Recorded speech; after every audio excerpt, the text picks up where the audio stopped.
I'm Anne Rancourt for AIDS.gov, and I'm here at the 2016 Ryan White Conference in Washington, D.C. I'm here with Dr. Carl Dieffenbach, Director of the Division of AIDS at the National Institute of Allergy and Infectious Diseases, part of the National Institutes of Health. Carl, thanks for being with us. It's a pleasure to be here. Great. So, Carl, to get us started here on Facebook Live, which we're so excited to be coming back to you, talking about scientific research live. We would love to take your questions and your comments, so please submit those while we're talking. And just to get us started a little bit, can you tell us about the Ryan White program for folks who might not be familiar with it and the extraordinary effort that it does? This is an interesting week here in Washington at this meeting. This is the 25th anniversary of Ryan White. And Ryan White essentially is a treatment program that assures that 500,000 Americans who normally wouldn't have access to the life-saving antiretrovirals have complete access. And the theme of the meeting is care. And one of the great strengths of what Ryan White has been able to achieve is be able to provide integrated care at a very high level of quality and consistency for these 500,000 Americans that normally wouldn't have access. So the 5 critical parts of Ryan White work in harmony to make sure that we are able to deliver this life-saving medication to HIV-positive people in the United States. And tell us a little bit more about that, about being on treatment when you're living with HIV. Why is it important to be on treatment? So HIV we have changed the face of the HIV epidemic. At the early times in the epidemic, this was a devastating disease. There was no therapy. But starting in 1995, 1996, with the advent of highly active antiretroviral therapy, we changed it from essentially a death sentence to a livable condition, a manageable chronic condition. And since that time, therapy has just become better and safer to now where it's 1 pill once a day. So somebody who becomes HIV positive in their early 20s can expect a relatively normal lifespan. So it's essential for the health of the individual to start therapy. And Carl, last time you and I were on Facebook Live for AIDS.gov, we were in Durban, South Africa at the International AIDS Conference. And one of the themes that came out of that conference is really the enduring need to connect people with treatment and keep them on treatment and in care globally, as well as here in the U.S. And so tell us a little bit about what it's like here in the U.S. in terms of connecting people to treatment and care. So we have what we call a continuum of care. We're continually trying to improve the ability to first get people tested, because all HIV treatment and prevention first starts with an HIV test. You're either HIV positive or HIV negative. If you're HIV positive, you need to be referred to care. You need to start with a physician. You need to start therapy. And then the most important part of this is once you begin therapy, you stay on therapy. Because with full virologic suppression, meaning the virus is not growing in your body, you not only have protection from your own HIV, meaning it will no longer harm you, but you also are not able then, or not capable of transmitting HIV to a partner, a sexual partner. And so it's the combination of, it's for the health of the individual as well as the health of the community that people need to be on therapy. And Carl, there were groundbreaking findings last year from a study funded by the National Institute of Allergy and Infectious Diseases about when to start therapy and to finally settle the debate about when people who are living with HIV need to go on therapy. Can you tell us a little bit about that? Yeah, the START trial was, the results were pretty dramatic. It's not that, it used to be thought that people had time and they could wait to start therapy. But the data out of the START trial is absolutely unequivocal. The sooner you can start therapy, the better your health will be. Because from the moment you're HIV infected, the damage HIV is doing to your body contributes to a higher rate of cancer, a higher rate of cardiovascular disease, and a higher rate of opportunistic infections, including tuberculosis, no matter what CD4 count you are at. So as soon as you can be diagnosed, it is really in that individual's best interest to start therapy. So this is, the data from START is, we're continuing to follow those patients. The data was so strong that actually the study was stopped early rather than going to its full completion. And I think that just speaks to the power of the results. That's great. And to talk a little bit more about research that's going on at your institute, tell us a little bit about prevention research. Here in the U.S., we have Truvada for PrEP. It's one pill that you take every day to prevent HIV. What is in the research pipeline? Well, let's talk about, so first and foremost, let's talk about the notion of a continuum. So people get tested for HIV. You're either HIV positive or HIV negative. One of the critical components of prevention is antiretroviral treatment, because with successful antiretroviral treatment, that individual is no longer infectious. So that helps reduce the level of viral burden, as it were, or the possibility of exposure in a community. If you're HIV negative, then depending on your risk factors and your lifestyle, appropriate prevention packages are available for you. So we think about pre-exposure prophylaxis is one of the major tools that we have in the prevention pipeline. So what we have today is Truvada, which is licensed, but what we need to do is work to improve the implementation of Truvada as PrEP. At the same time, from the NIH perspective, we're trying to do the next generation, develop the next generation. So for us, the challenge with both therapy and with prevention and taking pills is a question of adherence. In order for therapy to be effective, you need to take your one pill once a day. In order for PrEP to be truly effective, you need to take one pill once a day. So can we get to a situation where we have long-acting agents where you may get a shot or an implant that lasts anywhere from, say, 2 months to 6 months or a year? That would be a game changer. And that would be something we're working on, not just for prevention, but also for therapy. So ideally, we'd be in a situation in the not so distant future where somebody could be diagnosed with HIV, come in and get an implant, and then be protected from their disease for a year, 6 months or a year. I mean, we can then really, with those tools, do significant, have a significant impact on the epidemic.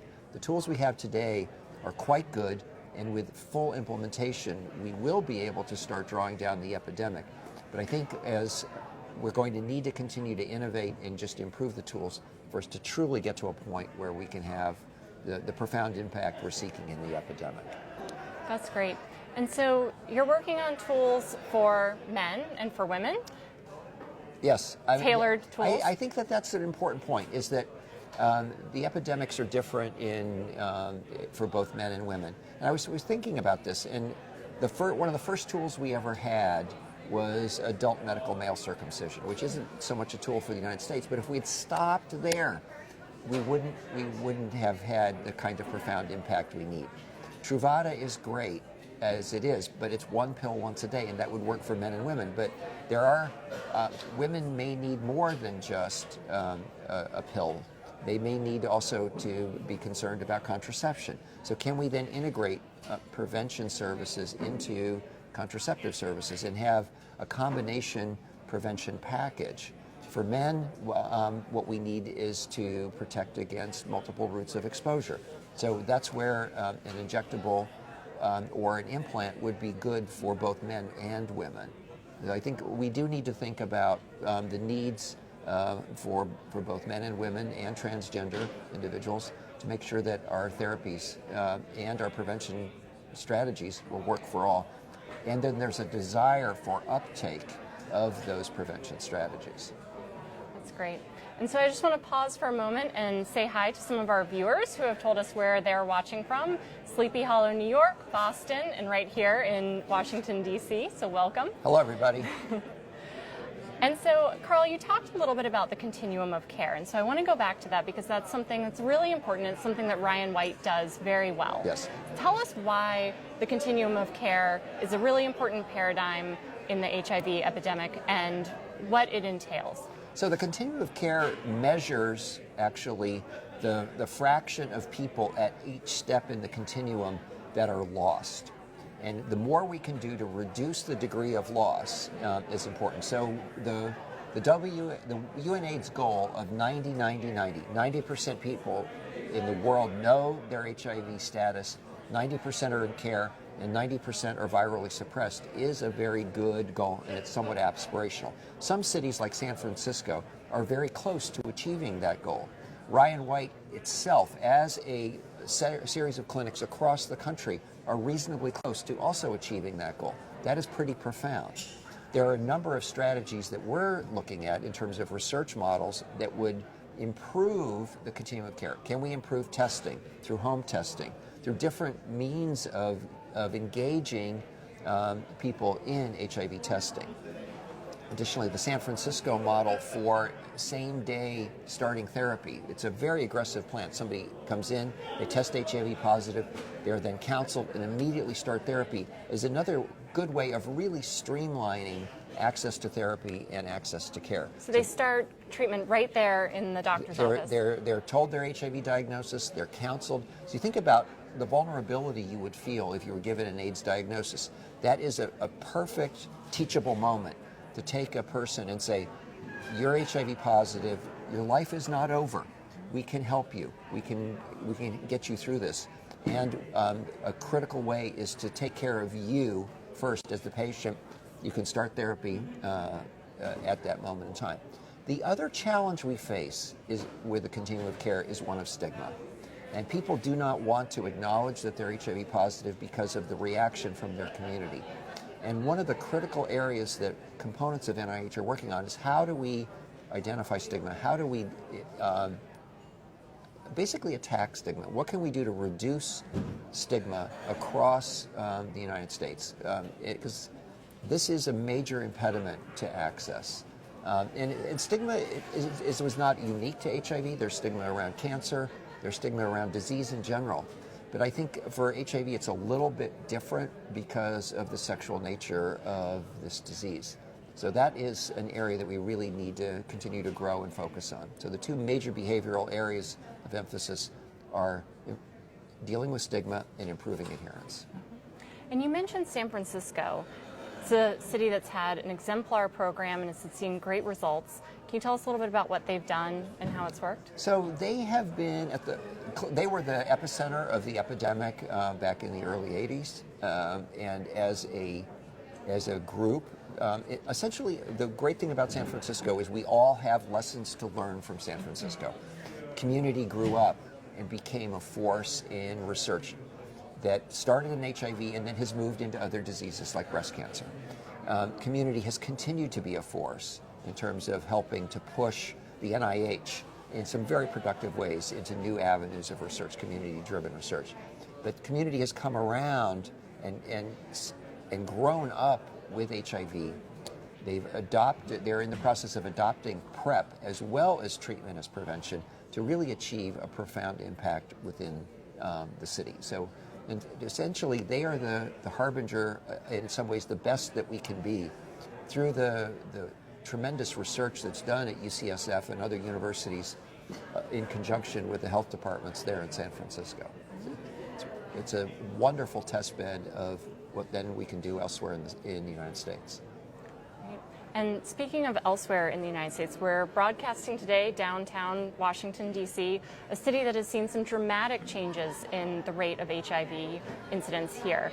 And you and others at the NIH have been very involved working with the city and with research institutions here in Washington to help ameliorate the problem. Can you tell us a little bit about what you've done and how it's worked? So a little history on this. Back in 2008, the health department in D.C., through Appleseed, published the current rate of infection in the city. At that year, I think they reported almost 1,400 HIV infections, which put Washington, D.C. on the map as having as explosive or as prevalent an epidemic as you have in many sub-Saharan African countries. And my boss, Dr. Anthony Fauci, turned to us and said, we need to do something about this city. We need to help. And so we looked around and we really looked at the San Francisco model. Through improving the research within the city, can you have a profound impact on the epidemic? Reaching out to partners at GW, Georgetown, Howard University, we were able, through the leadership of those universities, to build relatively significant AIDS research programs really fast, to a point now where, in terms of young investigators wanting to work in a city where we're on the cutting edge, it is Washington, D.C.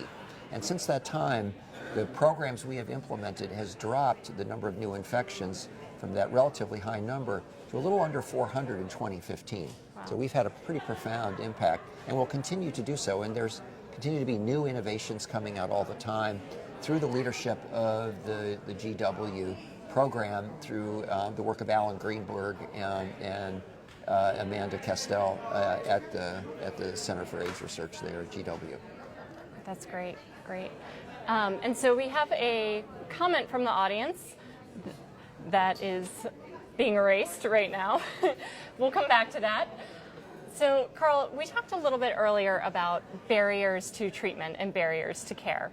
So tell us a little bit about what we still need in the United States in terms of eliminating those barriers and getting those people connected to treatment and staying in care that allows them to stay on treatment. That is really the question that we are all struggling with. And so it's almost like each individual is their own specific set of challenges. How can you get somebody to acknowledge that they need an HIV test? But frankly, everybody should be HIV tested every time they enter a healthcare system. So we need to continue to work on that paradigm, that HIV testing is the same or has the same level of stigma associated with it as somebody taking your temperature when you go to the doctor. That would be step one.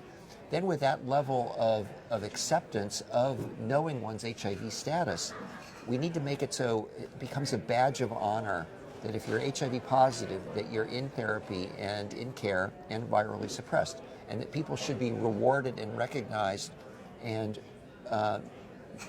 basically be supported in that model. People who can't stay in therapy, they need supportive services. And one of the strengths of the Ryan White program is within the community health center model, they have adherence specialists, they have outreach specialists, they have retention specialists that can work with their clients, the people who go to the clinic, to make sure that we do the best we can for the people of the United States and keep them in care and keep them virally suppressed. So this is a strength of the Ryan White program, but it comes back to stigma and being able to be honest with our families, with our coworkers, with the people in our communities about who we are, and there needs to be just a level of acceptance that continues to grow and grow and grow. We've seen that as the AIDS epidemic has matured. We're not there yet. We're better than we used to be, but it needs to continue to grow. And when we look at the data from the Ryan White program, which is outstanding in terms of linkage to care and keeping folks on treatment, we see some patterns where some folks, some groups of people have a more difficult time adhering to their therapy. Younger clients of the Ryan White program, clients with unstable housing. We also see data on people with food insecurity having issues. What can we do for those groups of people to ensure that they have access to treatment? So those are really good points. Young people in general have this attitude that they tend to be bulletproof, and therefore they don't necessarily acknowledge risk. So we need to have a way of reaching. There's a level of understanding how to communicate with people in the language that they are comfortable with, and in a way that the services we want to offer become accessible to them. One of the challenges we face is HIV is just one problem often in many people's lives. Two of the biggest risk factors for people not being in care and not being able to stay in care are food insecurity and unstable housing. If you have to worry about where you're sleeping every night or about where your next meal is coming from, there's no way you can stay on therapy. So through the integration of services that, we have the President's National HIV/AIDS Strategy. It has been all about the United States government working together in concert to address not just the medical problems of these people, but the social problems as well as the structural challenges they face in their lives in an integrated way. And that is one of the great things about this administration, that it has been able to bring the different parts of the government together to help tackle this epidemic in this holistic manner. Absolutely, and it sounds like there's a role there also for long-acting forms of treatment that you mentioned earlier, that you're doing research on that might be able to play a role in helping these very groups. well may be a critical component, but what we have to really continue to do in HIV is not think that we can rely on a single magic bullet. Like PrEP is not the single solution. Treatment as prevention is not the single solution. We're going to need multiple strategies to tackle the epidemic from a variety of angles, coming together in an integrated way. Because the HIV epidemic is continually evolving. We're successful in treating one population, it then spreads into another population. Look what happened in rural Indiana, where we had the large outbreak of injection drug use. Again, there were issues there with poverty, healthcare access, but now we need to make sure that we can get the appropriate treatment regimens in there and deal with the drug issues around in those populations. That will happen other places where people are poor and struggling if we're not careful. And Indiana could be the tip of the iceberg, but we just need to be aware and be vigilant so that we can act and also hopefully act in a preventive way so we can not have outbreaks in the future. Absolutely. And so HIV/AIDS has long been a disease that affects the young. And an interesting trend that we're seeing now, an excellent trend, a very exciting trend, we're very happy is with. Seeing people age with HIV. Absolutely. And that's a wonderful breakthrough to be able to see. But at the same time, it does come with some problems because as people age with HIV, we see some comorbidities. We see higher rates of cancer and heart disease for folks who are living with HIV. What are you doing at NIAID to do research to understand this aging process, understand how this is going to work for subsequent generations, and hopefully address some of the comorbidities? That's a really, really important question. So coming back to the results of the START study, which is a relatively young population, the two diseases that sort of jumped out in addition to tuberculosis were cancer and cardiovascular disease. So NIAID are not the experts in cardiovascular disease. At NIH, we have another institute called the Heart, Lung, and Blood Institute. So in partnership with Heart, Lung, and Blood, we have a trial that we're currently doing called Reprieve.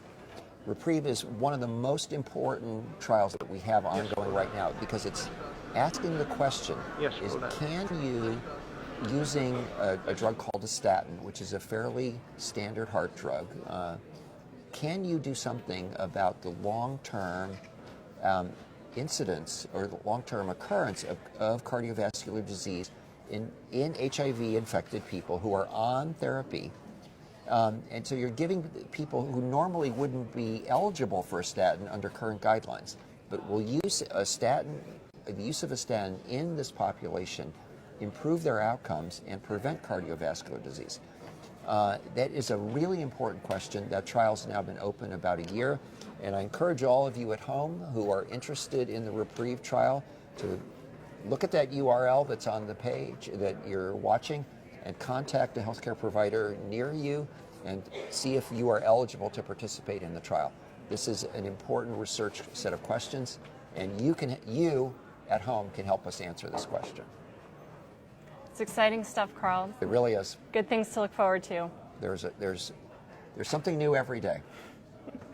Wonderful. Thank you so much for tuning in with us today. We look forward to talking to you in the near future. Thanks. Carl.